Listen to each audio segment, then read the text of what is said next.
Welcome to our channel. మనం నెయ్యి తయారు చేసుకుందాము. వెన్న ఇది నా చేతిలోది. ఆల్రెడీ వెన్నని 2-3 సార్లు కడిగేసుకుని శుభ్రంగా దాంట్లో ఉన్న తొరకలన్నీ పోయిన తర్వాత అప్పుడు స్టవ్ మీద పెట్టుకోవాలి. అంటే ఇది పాల మీద వెన్న కాదు, పెరుగు తోండి పెట్టిన తర్వాత మన చిలికి చేతే వచ్చిన వెన్న. ఇలా వెన్న చిలికి ఇదివరకు పూర్వం రోజుల్లో బాగా ఎక్కువగా మనం కాసుకుని ఇంట్లో మనమే వాడుకునే వాళ్ళం. ఇప్పుడు అంతా కల్తీ. అందుకని నేనైతే బయట అయితే తెప్పించను, నేనే చేసుకుంటాను. లీటర్ పాలు తెప్పించుకుంటాను. దాంట్లో తీసిన వెన్న అనమాట ఇది. నేను ఇలా 2-3 సార్లు కాసుకుంటే కొంచెం అన్నా నీట్గా ఉంటుంది.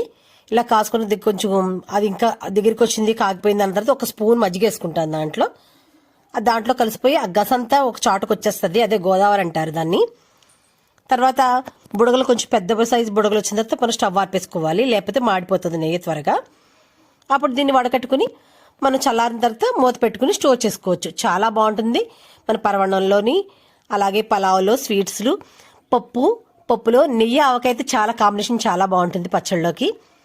ఇలా తయారు చేసుకున్న నెయ్యిని నేను వాడతాను. మీకు నచ్చితే కనుక కామెంట్ పెట్టండి, లైక్ చేయండి, షేర్ చేయండి, సబ్స్క్రైబ్ చేసుకోండి. మరిన్ని వీడియోలకి బెల్లాలు చేసుకోండి. నా వీడియో నచ్చితే కనుక షేర్ చేయండి. ఎలా ఉందండి? కమ్మటి వాసన అదిరిపోయింది.